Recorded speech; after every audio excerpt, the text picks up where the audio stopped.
YouTube's relationship with content creators is massively dysfunctional. Years ago, YouTube understood that people only come to the site because of the content being posted by content creators. People don't come to YouTube for the trust and safety team. People don't come to YouTube for Susan What's-Her-Face. People come for the videos that are being made, not by the spiritless morons who work at YouTube, but by video creators who labor tirelessly day and night to produce amazing content. So YouTube wanted to keep content creators happy. Then things changed. Over the past few years, YouTube's attitude has become, we need to protect the world from our content creators. We need to protect the world from their ideas. We need to protect the world from what they say. How are we going to do this? We're going to ban their videos. We're going to randomly demonetize them with no explanation. We're going to come up with ridiculous rules and enforce them arbitrarily. We're going to send out an army of mindless bots to scour old videos for some word that just ended up on our naughty list. And if our AI finds a word that may be loosely connected to some idea that we're suspicious about, it's a strike. No posting for a week. That's what we need. Strikes. We need community guideline strikes, even when no one has violated the community guidelines. We need copyright strikes, even when no one has violated the copyright rules. We need to rain down an unholy fire of bans and strikes on our creators until their channels are nothing but rubble and ash. In other words, they came to view us, content creators, as the enemy. So now we're in this screwball situation where we're still creating the content that keeps people coming to the platform, but YouTube keeps punishing us for it. That's why I said that YouTube's relationship with content creators is massively dysfunctional. Let me give you the latest in an endless line of ridiculous examples. For the past 2 weeks or so, I've been posting 1 or 2 videos per day. Yesterday, I didn't post a video. Why?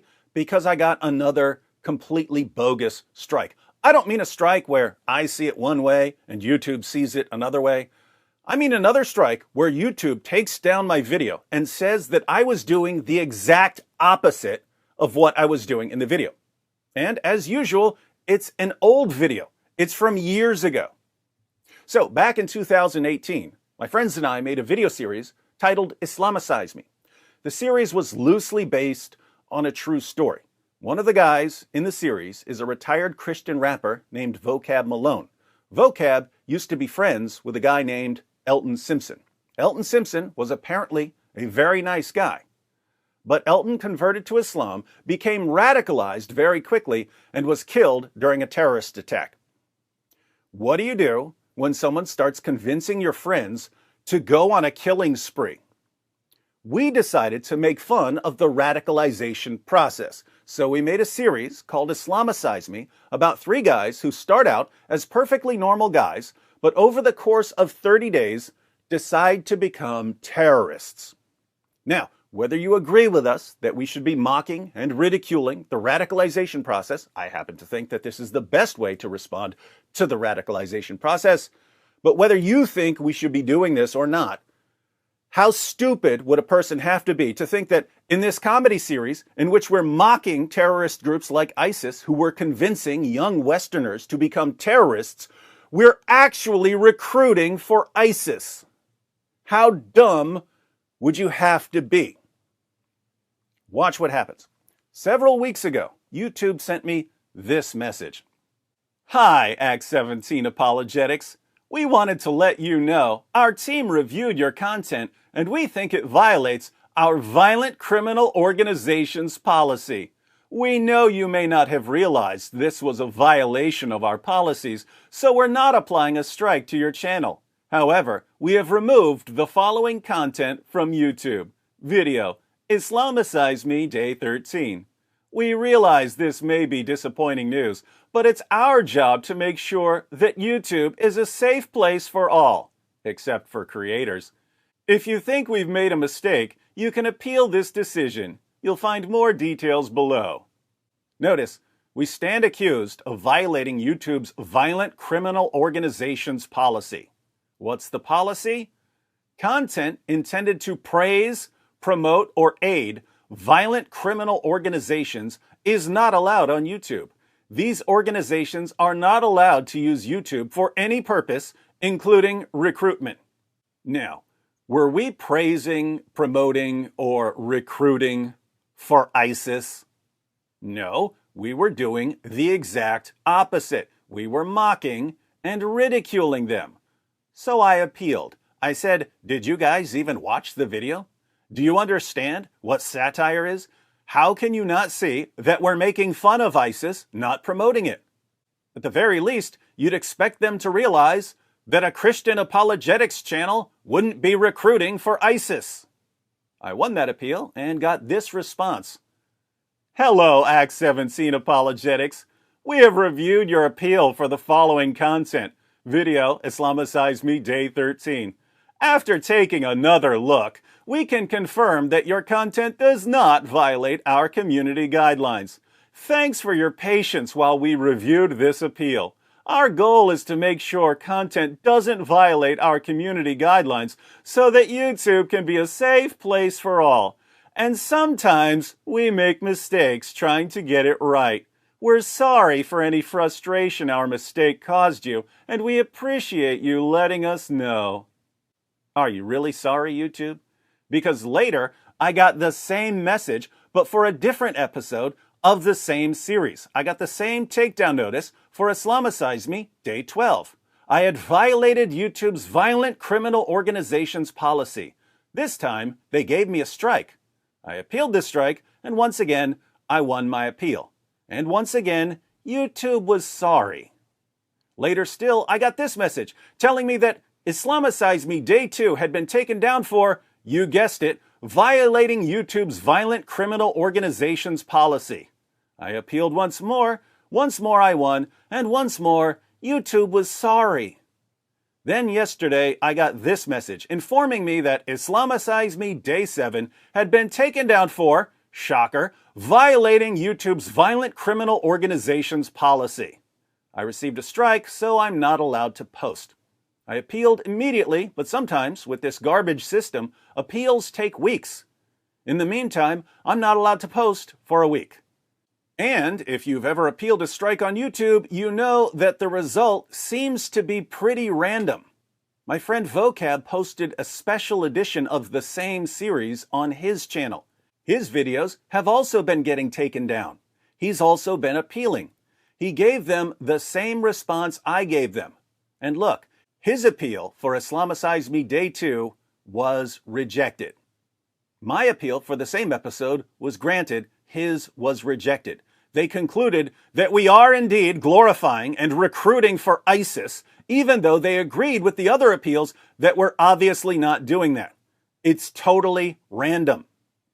Am I going to win or lose my appeal to my strike over Islamicize Me Day 7? I have no idea. But whether I win or lose, I can't post. And whether I win or lose, a week from now, I'm going to get another takedown notice for another episode of the same video series. And a week after that, I'm going to get another and another and another until YouTube has gone through the entire series. Now, you may say, well, David, why don't you just take down the entire series? Because I shouldn't have to. That series isn't violating any YouTube policies. I'm not the one messing up here. They're the ones who are messing up, and they just don't care. Again, YouTube is accusing us of doing the exact opposite of what any idiot can see we're doing. And besides that, taking down this series is irrelevant. It would only be delaying the inevitable. As I said, this is just one example. YouTube is doing this everywhere. The trust and safety team constantly harasses creators with ridiculous strikes when we haven't violated any rules. I have over 600,000 subscribers on YouTube. I have over 150 million views.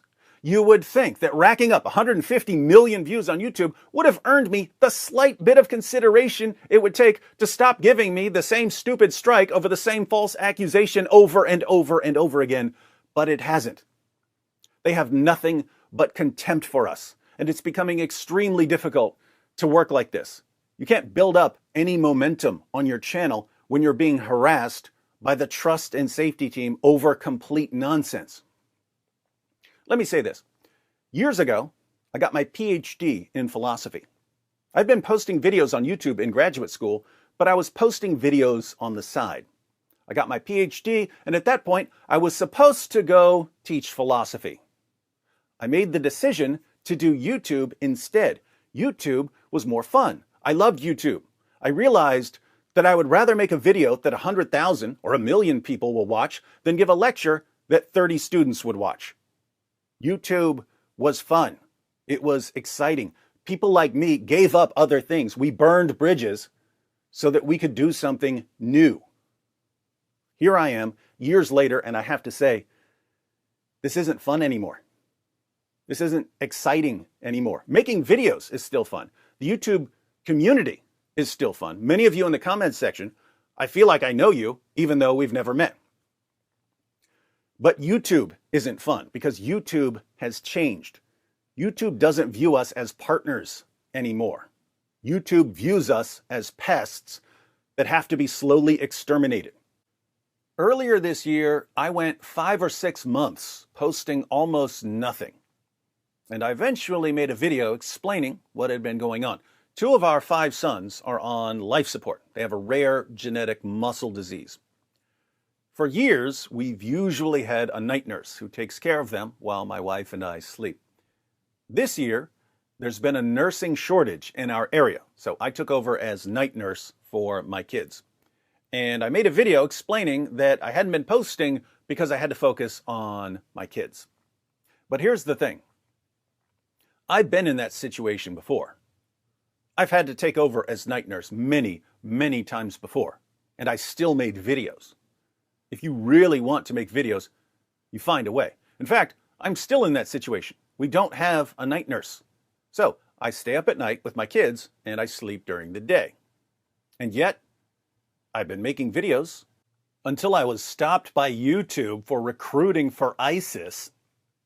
So even though I had a lot going on earlier this year, I could have made videos. I just had no motivation. YouTube has been draining the life from us. And I'm always thinking, why am I making videos for a platform that absolutely despises us? A platform that falsely accuses us? A platform that harasses us? A platform with a trust and safety team composed entirely of morons who are so irretrievably stupid that they can't tell the difference between mocking something and glorifying it. Why would I continue making videos for them? And the answer is that I was never making videos for them. I was making videos for my viewers. But I'm to the point where I would really, really like to have a different way of getting videos to you because YouTube is just awful and it keeps getting worse. Every year it gets worse. One of the worst things about YouTube, of course, is that they make it almost impossible to contact them about how screwed up they are. I've been on YouTube for more than a decade, and I only know of one way to contact them when they screw up. They have a Twitter page at Team YouTube. I've tried asking them about this ridiculous violent criminal organizations policy.